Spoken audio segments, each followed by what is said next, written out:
Hi, everyone. Welcome back to another Facebook Live interview series with the National Spine Health Foundation. I'm your host, Erica Anderson, and today I'm joined by Dr. John Pollina. He's an assistant professor of neurosurgery at the State University of New York at Buffalo, and also a board-certified neurosurgeon who serves as the director of comprehensive spine surgery. Thank you so much for joining us today, Dr. Pollina. Well, thank you, Erica. I appreciate you having me. Yeah, absolutely. I'm sure you're probably used to answering a lot of really difficult questions, but I like to kick things off by asking people just what drew you to the world of spine and what makes you passionate about this field. Yeah, no, that's a good question. So when I look back at my training and really choosing my career path, I always felt that patients with spinal disease, spinal pathology, really had unique challenges at the time, particularly in the period of time I was training. And it was just the general challenge these patients sort of presented with, I really was kind of drawn to. And then at the time, really, the spinal surgery was in its infancy, and lots of technology and energy and innovation was starting to kind of come onto the playing field, if you will, and that kind of added to my interests. Okay. Well, I know research is always a big thing for anybody in the world of spine, and we're focusing on research as one of the main things for the coming weeks. And one of the most fascinating techniques that research has allowed recently is robotic surgery. I know you're very involved with this. Can you tell us a bit about the history of robotic surgery and why it's such an important tool today? Yeah, no, that's it's an interesting sort of a historical story that robotic assisted spine surgery, frankly, isn't anything new. It's been kind of dabbled in some very simplistic forms for many years, maybe a couple decades even. And it always was something that was in the periphery for spine surgeons. We thought it was compelling. We thought perhaps it would have a place. But it really hadn't evolved into a sort of a complete solution, if you will, for our patients.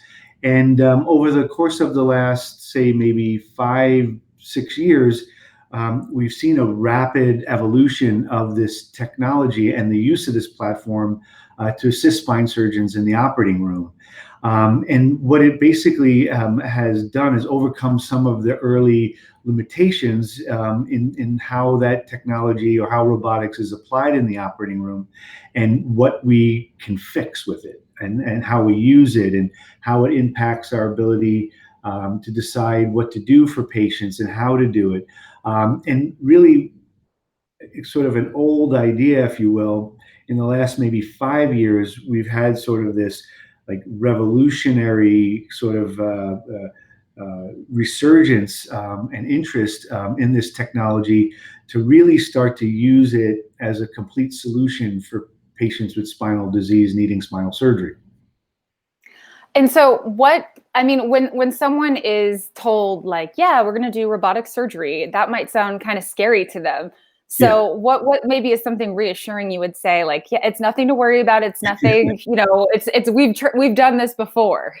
Right. So just so we're clear, the robot doesn't show up in the operating room to do the surgery. I'm actually there. So I think that's probably the first place to start. No, so what it is if you think about, and this is sort of how I explain it, if you think about robotics in manufacturing. Now, manufacturing has used robotic technology forever, and it's become a kind of a routine technology to do any number of tasks.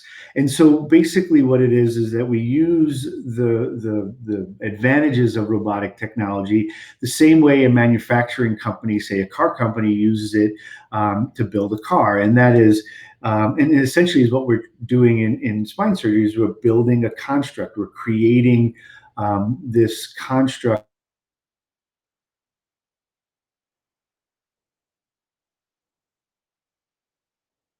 And so the advantages that we have by using this technology is similar to what the advantages in manufacturing. And that is, if you're building a car, you want the car door welded a very specific way that assures quality and durability and creation of an excellent, say, automobile.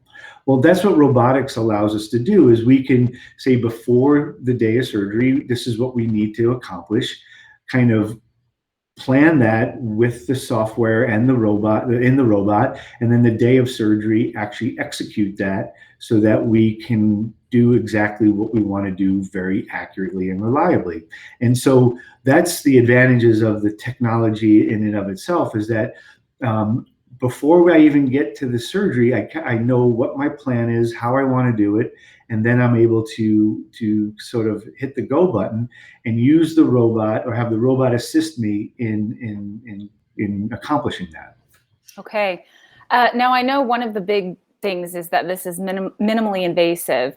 And so, again, for people who may not be familiar with the terminology so much, why is it important that we're moving more towards more minimally invasive surgeries? Yeah, so I think the importance of that, and what robotics lends itself to, is to push treatments towards a less invasive or more preserving, anatomy preserving approaches to the spine. It just gives us more options and more ability than we would normally do with traditional techniques that has significant limitations in terms of seeing and knowing where things are, and the information that we need. Robotics and all the technology associated with robotics overcomes a lot of that and allows us to do things in a less invasive fashion.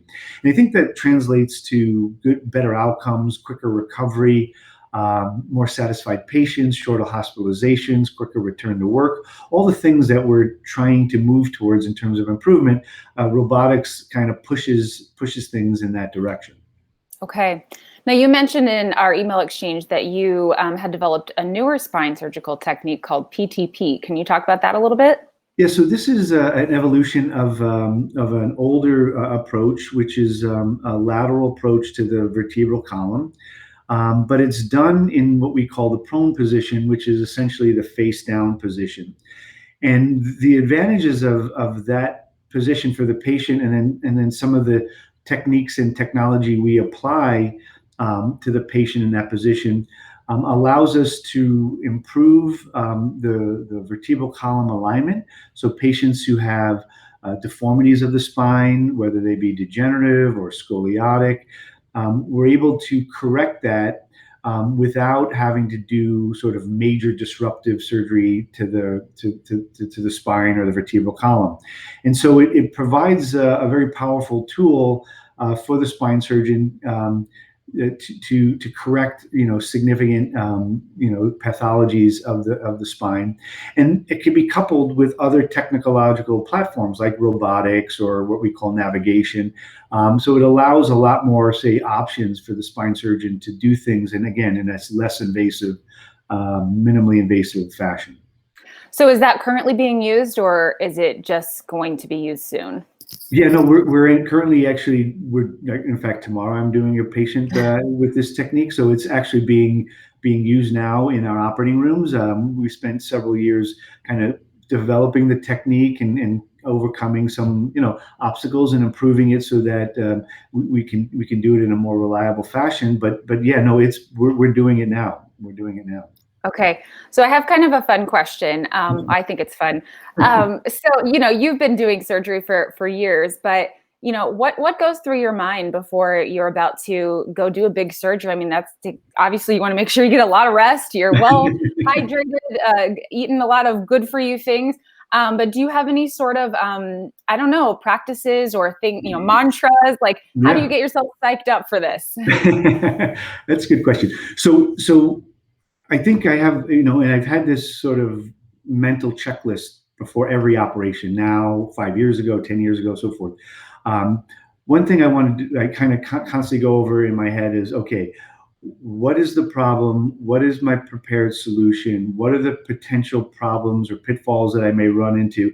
And then what are my strategies should those come up? And basically, like everything else is, what you don't know is what could potentially be a problem. And so I just want to, constantly, rechecking and checking in my head, or whether it be in the record or on the imaging, what potentially do I not know? What can occur that I haven't been prepared for? And then typically the start of the operation, you kind of, like most surgeons, just get in that zone and then just start to execute that, just because you've really kind of went through it again and again, both before the day of surgery and the day of surgery, as to what potentially it could be a problem, and how am I prepared to take care of that. Yeah. Okay, cool. Thanks for letting us in on the Yeah. secrets of a surgeon. Right. So last question. I know in the world of spine, just the research and the innovation have been moving so fast over the past decade, 20 years. And so I'm sure that people that are getting educated today are getting, learning things that you didn't learn about then. Right. So, what are some of the things that we've seen advance that, that we can be excited about for the future that people are learning now?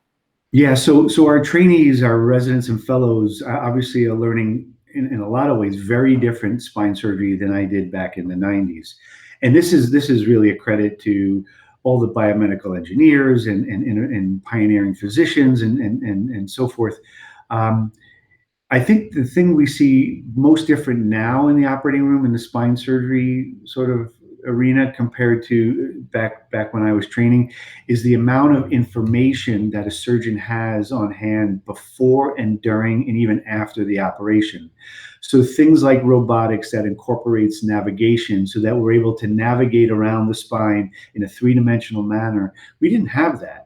If we didn't open things up and take a look at it directly, we couldn't see it. So now we get all this information. We get neurologic information. We have very advanced imaging information to know where anatomical structures in. So there's this sort of avalanche of information that the spine surgeon has, or the trainee has, that we, frankly, when we were training, just didn't have.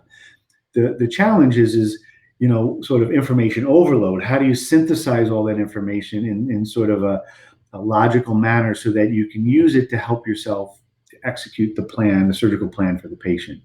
So it's what we spend a lot of time with our trainees is like, okay, this is what the technology is telling you. How are you going to use that information in proceeding along with the operation? And it's fun, because obviously it keeps things fresh for me, and just watching how trainees evolve using technology and using information in the operating room has been really kind of cool, to be honest. Yeah, it's so great to see all the just the way that things have improved so much in terms of recovery and just what's available to people. Right. When we were researching scoliosis, I was doing a little history lesson for myself, and just shocked at how long that process used to be for people to recover. I mean, it just was awful. And nowadays it is so different, and we're so thankful for that. Dr. Pollina, thank you so much for joining us today. We really appreciate your expertise and your input, and thank you so much for your time. My pleasure, Erica. Really, my pleasure. Thank you.